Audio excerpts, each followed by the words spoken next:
나의 시선을 주께 두고. 지난주에 우리는 형 에서와 동생 야곱과의 갈등에 대해서 우리가 말씀을 나눴습니다. 야곱은 태어날 때부터 복중에서부터 그 갈등을 일으키고 형과 다투었습니다. 그리고 이제 탄생하고 나서 자라면서 사실 이 에서와 야곱의 부모님인 이삭과 리브가가 편해 각자가 좋아하고 각자가 또 원하는 또 자녀를 사랑함으로써 또 그것이 편애가 되어서 오히려 이 갈등을 훨씬 더 악화시키고 심화시켰다라는 말씀을 지난주에 나눴습니다. 이 갈등의 원인은 무엇이냐? 바로 이 야곱이 동생인데 형의 위치와 형의 특권을 누리고자 하는 그 욕심 때문에 일어난 것입니다. 그리고 그 욕심이 끊이지 않고 계속적으로 진행됨으로써 그 욕심을 놓지 않음 때문에 이 가정이 점점 더 관계가 복잡해지고 어려워지기 시작했습니다. 그리고 저희가 오늘 읽은 말씀처럼 야곱은 자기 욕심을 채우기 위해서 드디어 뭔가 기회를 노리다가 행동을 취한 것이 바로 오늘 저와 여러분이 읽은 바로 이 말씀입니다. 어떤 일이 일어나는지 우리 29절을 함께 읽겠습니다. 자, 29절 말씀 시작. 그러던 어느 날 야곱이 죽을 끓이고 있는데 들판에 나갔던 에서가 돌아왔습니다. 에서는 배가 고팠습니다. 오늘 말씀의 시작은 그러던 어느 날입니다. 자, 어떤 진행이 지금 되고 있습니까? 야곱이 형이 되고 싶고 형의 그 위치를 얻고 싶고 형의 특권을 노리고 싶은 그 욕심이 계속되고 있던 그러던 어느 날 이제 하나의 사건이 일어난 거죠. 들판에 갔던 형 에서는 당연히 사냥꾼이었기 때문에 그의 직업이 들판에서 사냥을 하러 갔다가 나온 것이죠. 집으로 들어왔는데 배가 무척 고팠던 상황입니다. 배가 고파서 죽을 지경인 형 에서에게 야곱은 죽을 만들어서 줍니다. 여기에 이 죽은 우리나라 죽과는 좀 다른 것이죠. 여기에 이 이스라엘 사람들이 중동과 고대 근동 지방 사람들이 먹는 죽은 실제로 이런 죽에다가 갖가지 영양소와 갖가지 야채들을 다 넣습니다. 아침에 식사 안 하고 오신 분들은 또 이렇게 시장하실 수도 있지만 거기에 이제 영양가가 있는 많은 콩과 또 이제 죽과 쌀과 감람기름과 양파와 이런 것들을 곁들인 죽입니다. 중동 사람들은 이것을 식사 대용으로 지금도 먹고 있다고 합니다. 그러니까 야곱은 이 배고픈 형을 위해서 한 끼 식사를 만든 것이죠. 죽을 줍니다. 이것은 배가 너무 고픈 형을 위해서 야곱이 밥을 차려주는 모습만 보면 굉장히 아름다운 모습인데 사실은 문제는 야곱이 이 형에게 식사를 대접한 것은 좋은 의도로 대접한 것이 아니다라는 것이죠. 뭔가 나쁜 의도를 가지고 야곱은 지금 형에게 식사 대접을 하고 있습니다. 에서의 배고픈 이 절박한 상황을 이용하는 야곱의 모습인 것이죠. 틈틈이 기회를 노리다가 결정적일 때 또다시 자기의 이름처럼 형의 발꿈치를 잡는 모습입니다. 이 죽이라는 히브리어 말과 이 사냥감이라는 히브리 말과 굉장히 비슷합니다. 발음이 나자드, 자드 비슷합니다. 그러니까 사냥을 갔다 온 이 에서에게 야곱은 죽을 주면서 이것을 어떻게 보면 미끼로 해서 에서인 형을 사냥한 거죠. 그리고 이 사냥에 성공합니다. 에서의 절박한 상황을 이용해서 결국 이 동생의 계략에 형 에서는 그냥 넘어갑니다. 그래서 이 한 끼 식사를 위해서 장자권을 그냥 야곱에게 쉽게 팔아버리는 모습을 오늘 우리의 말씀을 통해서 봅니다. 오늘 일어난 사건의 원인은 바로 소유권 때문이에요. 소유권. 특별히 이 장자권이라는 것은 장자가 가질 수 있는 특별히 소유할 수 있는 권한입니다. 가정 안에서 특권을 갖게 되는 것이죠. 이 장자권 때문에 에서와 야곱은 나중에 원수가 됩니다. 그리고 야곱은 이 형 에서를 피해서 장장 15년 이상을 멀리 떠나서 자신의 모든 평안한 집과 모든 기득권을 다 놓쳐버리고 타향살이를 하고 그곳에서 어떻게 보면 또 삼촌 라반에게 어떻게 보면 이용당하는 그러한 하인처럼 핍박과 서름 속에서 살아가는 일들이 바로 이 장자권, 이 소유 때문에 일어나는 사건이라는 것이죠. 그렇다면 이 장자권은 정확하게 무엇인가? 그 당시에 장자권이라는 것은 가장 중요한 두 가지 특징이 있습니다. 첫 번째 특징은 이런 거예요. 그 가정을 통솔하는 책임, 그리고 권한을 갖는 것이 이 장자권입니다. 눈에 보이는 그런 무슨 증서가 아니에요. 그냥 장자권이라는 것은 내가 이 가정에서 장자권을 가졌다는 것은 이 가정을 책임지고 이끌어 나가고 번성시키는 책임이 있고 또 그 가정의 대소사를 움직일 수 있는, 결정할 수 있는 권한이 바로 장자권입니다. 또 하나 이 장자권의 특징은 아버지가 죽으면, 사후가 되면, 돌아가시면 어떤 일이 일어나느냐? 장자에게 유산을 물려줄 때 2배의 몫을 물려줍니다. 그러니까 장자권은 이 두 가지가 있는 것이죠. 눈에 보이지 않는 부분도 있지만 실제로 재산의 분배에 있어서 2배를 가질 수 있는 것이 바로 이 장자권의 특징입니다. 우리나라도 사실 보면 예전에 장자에 대해서 좀 특별한 이러한 권한들이 주어지는 것과 비슷한 상황인 것 같습니다. 그런데 이 장자권에 대한 에서와 야곱의 이 장자권을 대하는 태도는 오늘 말씀해 보면 많이 다릅니다. 그리고 하나님께서 생각하시는 이 장자권에 대한 깊은 의미가 한 가지가 또 있습니다. 오늘은 그 이야기를 나누려고 합니다. 먼저 에서가 장자권을 대하는 태도, 에서는 이 장자권을 어떻게 대하고 어떻게 생각하고 있는가 우리가 먼저 살펴보겠습니다. 32절부터 우리 34절까지의 말씀인데요. 32절부터 읽겠습니다. 시작. 에서가 말했습니다.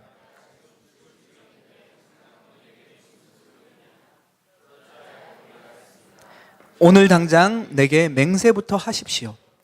에서가 맹설을 하고 야곱에게 자기 장자권을 팔았습니다. 그제야 야곱이 에서에게 빵과 붉은 죽을 주었습니다. 에서는 먹고 마신 후에 일어나 가버렸습니다. 이처럼 에서는 자기 장자권을 소홀히 여겼습니다. 자, 오늘 읽을 말씀에 보니까 어떻습니까? 에서가 하는 말이 뭡니까? 장자권이 내게 무슨 소용이 있느냐?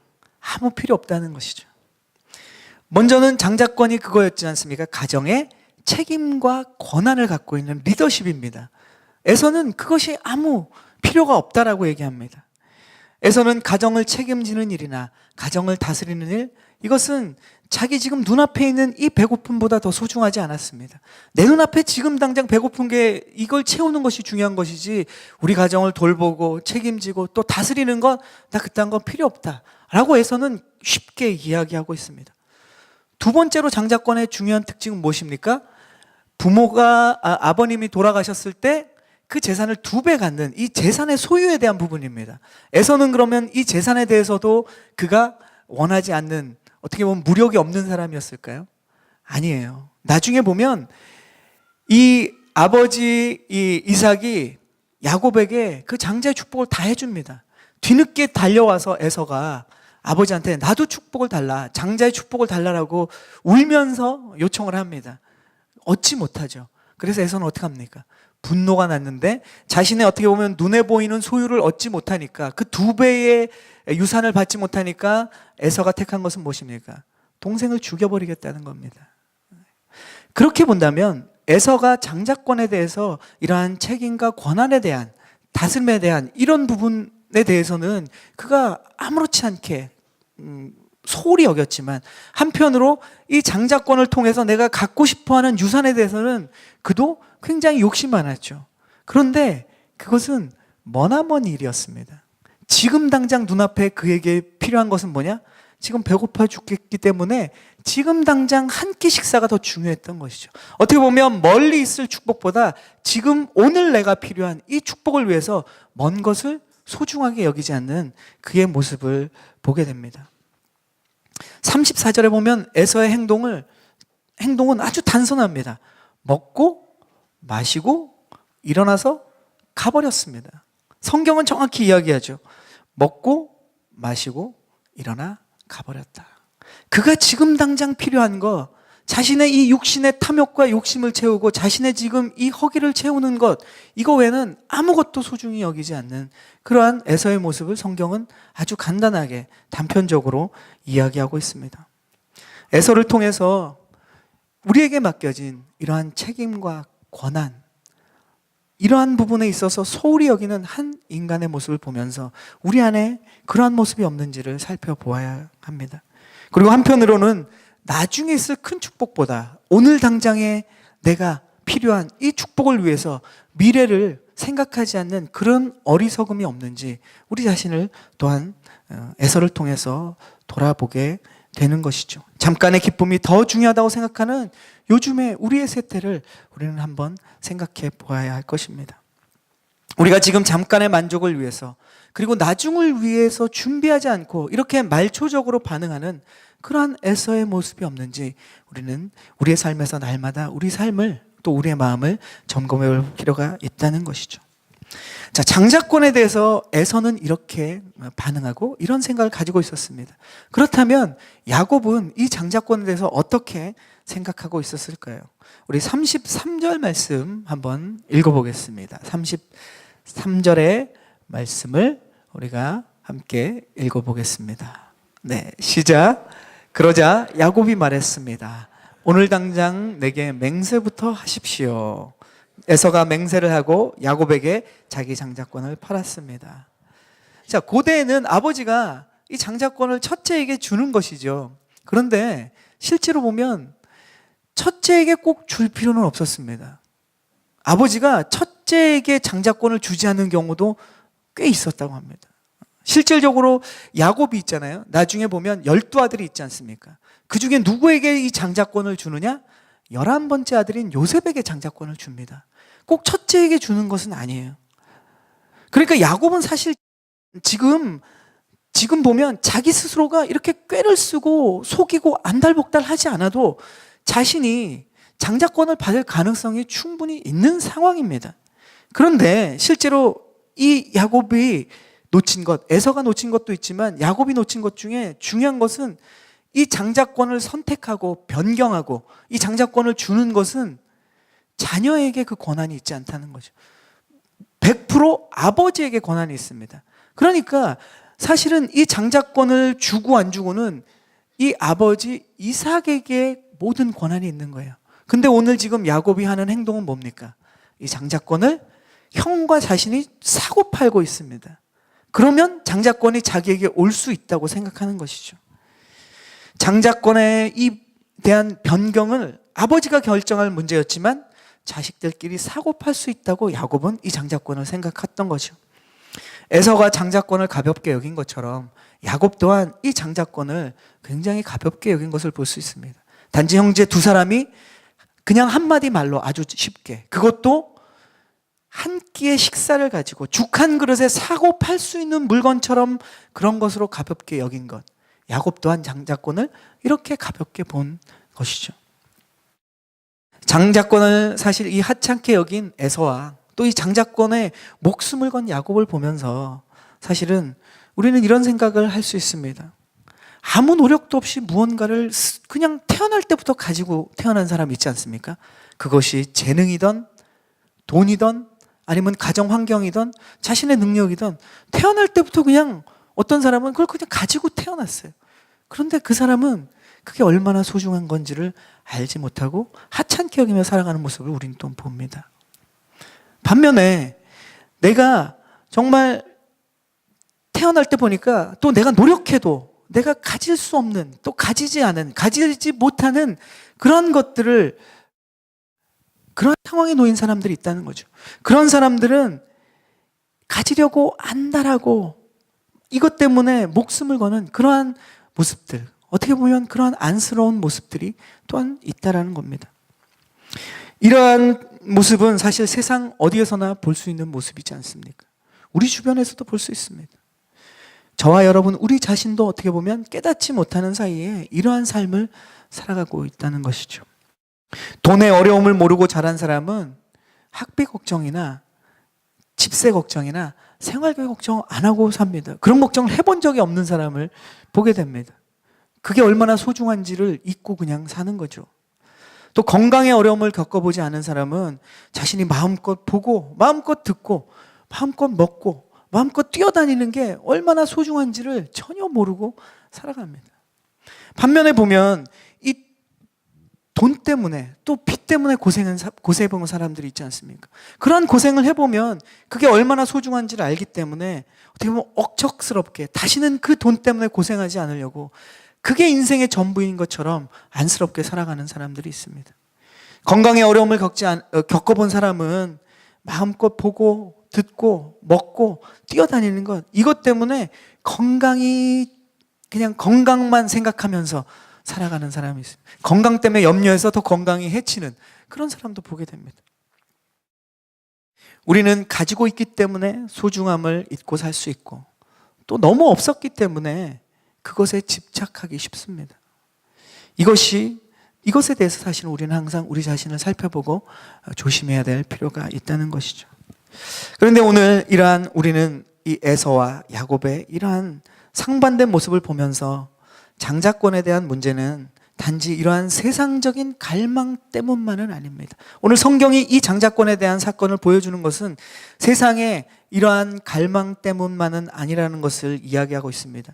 그 실마리는 사실 오늘 말씀에는 잘 나타나지 않습니다. 오늘은 사건 중심으로 창세기는 이야기하고 있습니다. 근데 히브리서 12장에 보면 이 사건을 영적으로 보여주고 있습니다. 이 사건에 대해서 하나님은 이 장자권에 대해서 어떠한 깊은 생각을 가지고 계시는지를 설명하고 있습니다. 제가 히브리서 12장 16절 17절을 읽겠습니다. 히브리서는 이렇게 말씀하고 있습니다. 또한 음행하는 사람이나 음식 한 그릇에 자기의 장자권을 판 에서와 같이 세속적인 사람이 없도록 살피십시오. 여러분이 알다시피 에서는 후에 복을 상속받고 싶어 했지만 거절당했습니다. 그가 눈물로 복을 구했지만 회개할 기회를 얻지 못했습니다. 자, 히브리서는 에서가 생각한 장자권, 야곱이 생각한 장자권, 그러한 세상적인 어떤 필요와 이러한 부분의 장자권에 대한 것을 이야기하고 있지 않습니다. 히브리서는 이 장자권에 영적인 의미가 있다라고 이야기하고 있습니다. 그 당시에 살던 일반 사람들의 장자권과 지금 이삭이 이 야곱과 에서에게 물려주려고 하는 이 장자권과는 다른 차원이라는 것을 분명히 밝히고 있는 것이죠. 세상 장자권과 다른 이 이삭의 장자권의 특징은 무엇일까요? 이삭이 지금 이제 물려주려고 하는 이 장자권은 어디서부터 왔습니까? 아브라함에게서부터 왔습니다. 아브라함은 누굽니까? 우리가 작년에 창세기를 통해서 계속 아브라함에 대해서 우리가 말씀을 나눴지 않습니까? 하나님이 아브라함에게 주신 축복은 눈에 보이는 건 사실은 어떻게 보면 아무것도 아닙니다. 실제로 하나님이 아브라함을 선택하시고 아브라함에게 주신 그 놀라운 축복, 열국의 아비가 되고 모든 사람이 아브라함을 통해서 축복을 받게 될 것이라고 하나님이 마음껏 부어주신 아브라함에게 보신 축복은 눈에 보이는 것은 사실 정말 작은 것이었습니다. 실제로 하나님이 아브라함에게 부어주신 것은 놀라운 영적인 축복이었어요. 나누어 주어도 모자르지 않는 넘치는 축복을 아브라함에게 하나님이 주셨습니다. 그 축복이 이삭에게 이어졌어요. 그리고 이삭이 이 장자권을 통해서 이제 그 다음 세대에게 물려주려고 하는 것입니다. 그러니까 지금 야곱과 에서가 생각하는 이러한 장자권이 그들이 생각하는 그러한 수준의 것이 아니라는 것이죠. 훨씬 더 깊고 넓고 놀라운 영적인 축복이 있는 것이 바로 이 장자권 안에 숨어 있었습니다. 에서가 깨닫지 못했던 것, 야곱이 깨닫지 못했던 이 하나님의 장자권이었다는 것이죠. 하나님께서 아브라함에게 주신 축복은 땅의 축복뿐 아니라 하늘의 축복이었습니다. 복의 근원이 되게 하시고 모든 사람이 아브라함으로 인해서 축복을 받게 되는 진짜로 완전한 최고의 축복이었던 것이죠. 그러니까 아브라함의 축복이 이제 이삭에게 이어지고 지금 이제 야곱과 에서 중에 이어지려는 순간입니다. 에서가 하찮게 여긴 장자권은 하나님께서 지금 약속하신 축복을 계승하는 하나님의 장자권이었죠. 반대로 지금 야곱이 기회를 엿보고 길을 쓰고 얻으려고 했던 장자권, 이것은 야곱 자신도 사실 다 깨닫지 못했던 하나님의 장자권이었다는 겁니다. 그래서 장자권이라는 것은 여기에서 지금 야곱과 에서가 지금 붙잡으려고 하는 그들이 깨닫지 못했던 이 의미는 무엇이냐? 오늘 말씀의 제목처럼 하나님의 장자권이었다는 것입니다. 에서와 이 야곱의 이름의 변화도 살펴보면 그 내용과 일맥상통합니다. 바로 하나님이 주신 하나님의 영적인 장자권과 그들의 이름의 변화와 아주 밀접한 관계가 있습니다. 에서는 무엇입니까? 에서라는 이름은 털이 많다라는 뜻이죠. 에서라는 이름은 그가 태어날 때는 그의 외모 때문에 이름을 가졌습니다. 털이 많다라는 이름으로 에서라는 이름을 가졌죠. 그런데 오늘 우리가 읽은 말씀처럼 에서가 별명이 하나 생겼어요. 근데 그 별명이 그를 부르는 이름처럼 됐습니다. 그러니까 또 다른 이름을 갖게 됐어요. 그 이름이 뭡니까? 에돔이라고 불렸어요. 에돔이라는 뜻은 무엇입니까?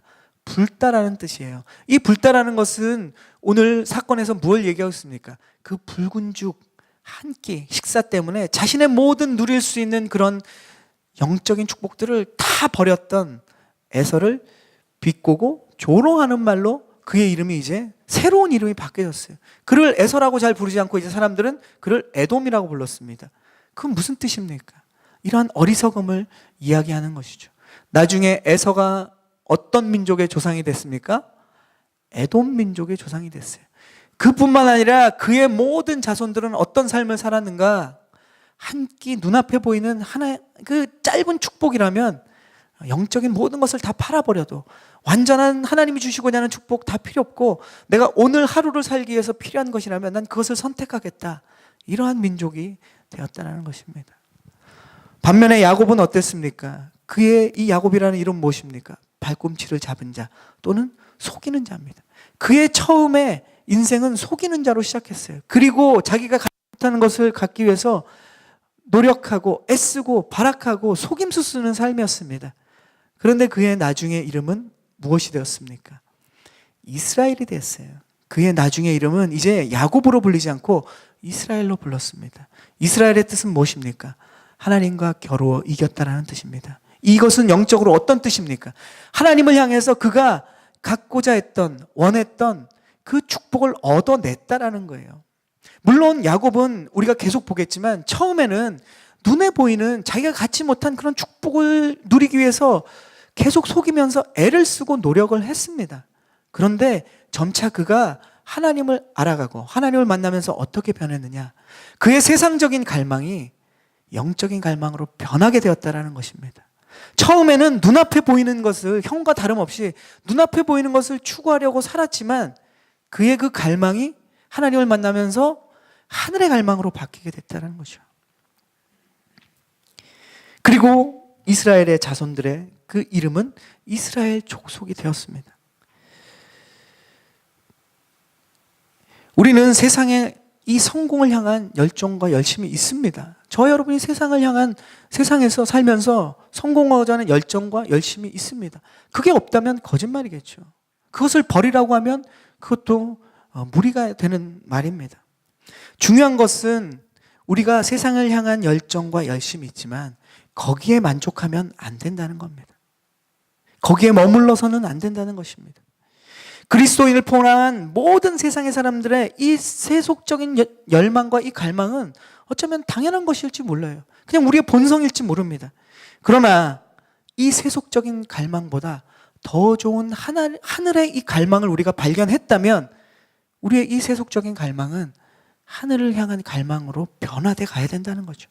야곱도 처음에는 그랬지만 그가 하나님의 사람으로 변화된 결정적인 이유는 뭡니까? 세속적인 그 갈망이 점점 더 하늘에 향한 하나님의 것을 향한 갈망으로 바뀌어 갔다라는 것입니다. 성경엔 그런 비유가 많이 있죠. 특별히 보면 예수님이 이 천국의 비유를 하시면서 땅에 감추인 보화에 대한 비유를 말씀하십니다. 그 얘기를 여러분도 잘 아실 겁니다. 어떤 사람이 지나가다가 밭에 아주 소중한 보화가 감추인 것을 알았습니다. 그런데 다른 사람들은 그것을 몰랐어요. 이 사람이 어떻게 행동합니까? 자신이 가진 모든 소유를 다 팔아서 그 밭을 샀습니다. 뭡니까? 그 밭은 자기 밭이 아니었어요. 그런데 그 밭 안에 놀라운 보화가 감춰 있는 것을 아니까 그는 자신의 전 재산을 다 털어서 그 밭을 샀다는 거죠. 자신의 전 재산이 그 사람이 아깝지 않고 돈이 이제 더 이상 자기가 모은 소유가 자기에게 별로 필요 없어서 그것을 팔았겠습니까? 아니죠. 더 소중한 것을 발견했기 때문에 자신의 그 재산을 팔 가치를 느낀 것입니다. 그러니까 더 소중한 것을 깨닫고 발견했다면 우리가 이제까지 누리고 있는 또 우리가 얻은 우리가 가진 이 가치보다 그게 더 크다는 것을 알았다면 우리가 이제까지 가졌던 그 가치를 팔아서 그 더 좋은 가치를 사는 것, 이것은 지혜로운 행동이다라는 것입니다. 더 가치 있는 보물을 발견한 사람, 그러면 자기 자신의 재물을 팔아서 그것을 사는 것을 주저하지 않는다는 것입니다. 재물이 싫어진 것이 아니라 재물보다 더 좋은 것을 발견했기 때문에 그렇습니다. 야곱이라는 인물이 이제 계속적으로 그 변화의 과정을 보여줄 것입니다.